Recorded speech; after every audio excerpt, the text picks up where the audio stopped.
गणेश लक्ष्मी हरि नमो नमः।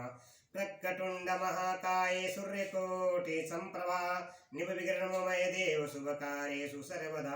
जय जय श्री गणेशाय नमो नमः। जय जय श्री गौरी गणेश लक्ष्मी देवी नारायणी नमो नमः। कंठे यस्य विराजते हे गरणम गंगा जलम मस्तके वामे गिरे राजरजतनजा भवानी पतियं नंदी स्कंद गणराज सहित श्री विश्वनाथ प्रभु काशी मंदिर स्थितोखिल ब्राध्यत सदा मंगलम कपूर गौरम करुवतारम संसार सारम भुजगेंदहारम सदा वसंतम हृदयरविंदे भवम भवानी सहितम नमामि। करिदंडवत सप्रेम दिजि शिव सन्मुख करजोरी विनय करत गद गद सुर समुझ गौर गति मोरी। बोलो हर हर महादेव सदा जय जयकारो। अखंड नंद बोधाय शिष संताप हरिणे सच्चिदानंद रूपाय तस्मै श्री गुरुवे नमः। अखंड मंडलाकारं व्याप्तेन चराचरं पथदर्शितेन तस्मै श्री गुरुवे नमः। अज्ञानतिमिराधस् न च ज्ञान न च सकालाय च सुमिलितं येन तस्मै श्री गुरुवे नमः। गुरुर्ब्रह्मा गुरुर्विष्णु गुरुर्देवो महेश्वरा गुरुर्साक्षात् परब्रह्म तस्मै श्री गुरुवे नमः। गुरु सदा जय जय कंठमादि प्रभु। ओम नमः शिवाय। हर हर महादेव शंभु। हे माता गौरा पार्वती जय माता सरस्वती सदा जय जयकारो।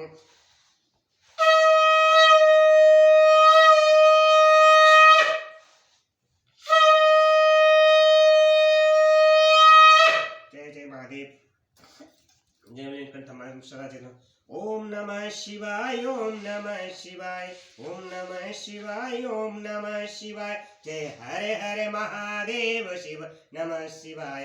राम राम की लूट है लूट सके तो लूट काल समय पछताएगा जब प्राण जाएंगे छूट। मनुष्या बलराम चंद्र की जय हो पवन पुत्र हनुमान की जय। हर हर महादेव तुम्हारी सदा जय जयकार हूँ। मैंने यूट्यूब माध्यम से चैनल के माध्यम से जो कथा सुनाई थी मैना और हिमालय की बातचीत पार्वती तथा हिमामान के स्वप्न तथा भगवान शिव से मंगल ग्रह की उत्पत्ति का प्रसंग जो कल कथा मैंने सुनाई थी जो मैं आज कथा सुनाने जा रहा हूँ यूट्यूब चैनल के माध्यम से श्री शिव महापुराण कथा रुद्र संहिता से। भगवान शिव का गंगा अवतरण तीर्थ में तपस्या के लिए आना हिमामान द्वारा उनका स्वागत पूजन और स्वतन तथा भगवान शिव की आज्ञा के अनुसार उनका उस स्थान पर दूसरों को न जाने देने की व्यवस्था करना। जो भी इस कथा को सुनेगा उसके कलयुग के सारे पाप नष्ट हो जाएंगे घर में सुख समृद्धि और धन की प्राप्ति होगी। बोलो हर हर महादेव तुम्हें सदा जय जयकार हो। ब्रह्मा जी कहते हैं कि नारद हिमावाणी की पुत्री लोक पूजित शक्ति स्वरूपा पार्वती हिमालय के घर में रहकर पढ़ने लगी। जब उनकी अवस्था 8 वर्ष की हो गई तब सती के गृह से कतार हुए शंभु को उनके जन्म का समाचार मिला। नारद उस अद्भुत बालिका पार्वती को हृदय में रखकर वे मन ही मन बड़े आनंद का अनुभव करने लगे। इसी बीच में अलौकिक गति का आश्रय ले शंभु ने अपने मन को एकाग्र करने के लिए तप करने का विचार किया। नंदी आदि कुछ शांत प्रसादों को साथ ले वे हिमालय के उत्तम शिखर पर गंगातर नामक तीर्थ में चले आए जहां पूर्व काल में ब्रह्मा धाम से च्युत होकर समस्त पाप राशि का विनाश करने के लिए चली हुई परम पावनी गंगा पहले भूतल पर अवतरण हुई थी। जितेंद्रिय रहने वहीं रहकर तपस्या आरंभ की। वे अलस रहित हो चेतन ज्ञान स्वरूप नित्य ज्योतिर्मय निरामय जगन्मय चिंदानंद स्वरूप दैत्यहीन तथा आश्रय रहित अपने आत्मभूत परमात्मा का एकाग्र भाव से चिंतन करने लगे। भगवान हरि के ध्यान परायण होने पर नंदी भृंगी आदि सब नंदी भृंगी आदि कुछ अन्य प्रसादगण भी ध्यान में तत्पर हो गए। उस समय कुछ ही प्रथम गण परमात्मा शंभु की सेवा करते थे। वे वे सब के सब मौन रहते और एक शब्द भी नहीं बोलते थे। कुछ द्वार पार हो गए थे और इसी समय गिरिराज हिमावान उस औषधि बहुल शिखर पर भगवान शंकर का शुभागमन सुनकर उनके प्रति आदर की भावना से वहां आए। आकर सेवकों सहित गिरिराज ने भगवान रुद्र को प्रणाम किया, उनकी पूजा की और अत्यंत प्रसन्न हो हाथ जोड़कर उनका सुंदर स्वागत किया। फिर हिमालय ने कहा, प्रभु, मेरे सौभाग्य का उदय हुआ है जो आप यहाँ पधारे हैं। आपने मुझे स्नात कर दिया। क्यों ना हो महात्माओं ने यह ठीक ही वर्णन किया है कि आप दीनवत्सल हैं।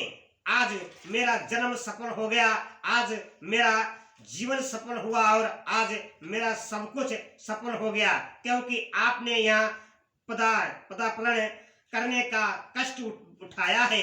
महेश्वर, आप मुझे अपना दास समझकर शांत भाव से मुझे सेवा के लिए आज्ञा दीजिए। मैं बड़ी प्रसन्नता से अनिश्चित होकर आपकी सेवा करूंगा।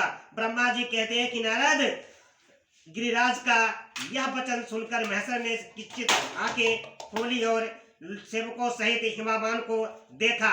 सेवकों सहित गिरिराज को उपस्थित देख ध्यान योग में स्थित हुए जगदेश्वर वसुध्वज ने मुस्कुराते हुए से कहा, महेश्वर बोले कि शैलराज, मैं तुम्हारे शिखर पर एकांत में तपस्या करने के लिए आया हूँ। तुम ऐसा प्रबंध करो जिससे कोई भी मेरे निकट न आ सके। तुम महात्मा हो, तपस्या के धाम हो तथा मुनियों को, देवताओं और राक्षसों और अन्य महात्माओं को भी सदा आश्रय देने वाले हो। धिज आदि का भी तुम्हारे ऊपर सदा ही निवास रहता है। तुम गंगा से अभिषिक्त होकर सदा के लिए पवित्र हो गए हो। दूसरों का उपकार करने वाले तथा संपूर्ण पर्वतों के समर्थशाली राजा हो गिरिराज। मैं यह गंगा अवतरण स्थल में तुम्हारे आश्रित होकर आत्म समय पूर्वक बड़ी प्रसन्नता के साथ तपस्या करूंगा। शैलराज गिरिश्रेष्ठ, जिस साधन से यहाँ मेरी तपस्या बिना किसी विघ्न बाधा के चालू रह सके उसे इसी समय पर्यंत पूर्वक करो। पर्वत परवर, मेरी यही सबसे बड़ी सेवा है। तुम अपने घर जाओ और मैंने जो कुछ कहा है उनका उत्तम प्रीति यंत्र पूर्वक प्रबंध करो। ब्रह्मा जी कहते हैं कि नारद, ऐसा कहकर सृष्टिकर्ता जगदेश्वर भगवान शंभु चुप हो गए। उस समय गिरिराज ने शंभु से प्रेम पूर्वक यह बात कही कि जगन्नाथ परमेश्वर, आज मैंने अपने प्रदेश में स्थित हुए आपका स्वागत पूर्वक पूजन किया है। यही मेरे लिए महान सौभाग्य की बात है। सौभाग्य की बात है। अब आपसे और क्या प्रार्थना करूं?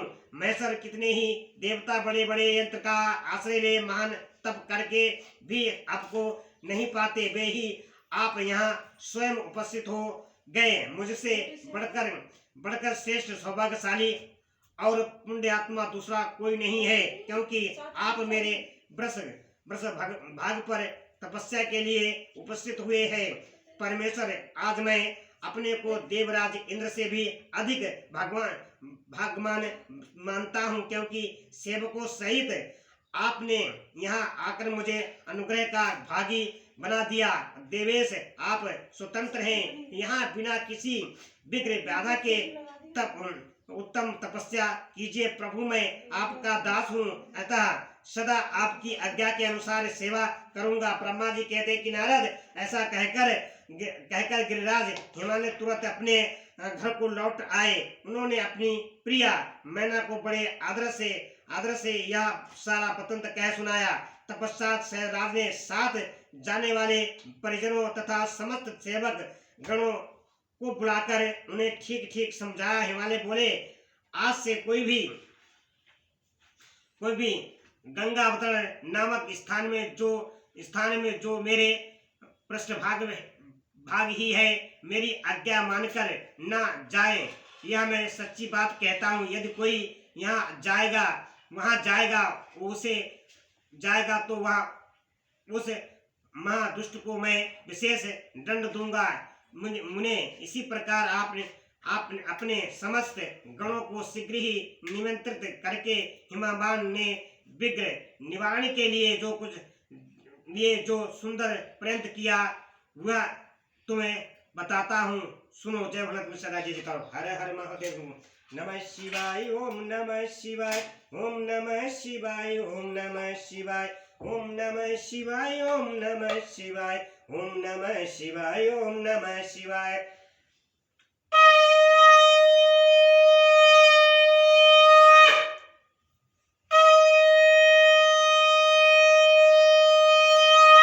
हर हर महादेव। जय शिव शंभु नीलकंठ महादेव तुम्हारी सदा जय जयकार। ओम ब्रह्मा विष्णु महेश महादेव तुम्हारी सदा जय जयकार। हे नीलकंठ महादेव तुम्हारी सदा जय जयकार।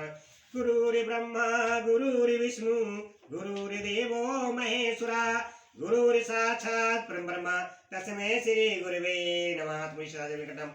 मैंने YouTube चैनल के माध्यम से श्री शिव महापुराण कथा भगवान शिव की तपस्या का गंगा पर्वत पर जाके गंगा आतरण के आवाज तीर्थ में तपस्या की कथा सुनाई है। जो भी इस कथा को सुनेगा, आगे शेयर करेगा, लाइक करेगा, कमेंट करेगा, मेरे चैनल को सब्सक्राइब करेगा, उसको भगवान सदाशिव उस पर कृपा बनाए रखेंगे। हर हर महादेव। जय माता गौरा सदा जय जयकार। सदा जय जयकार।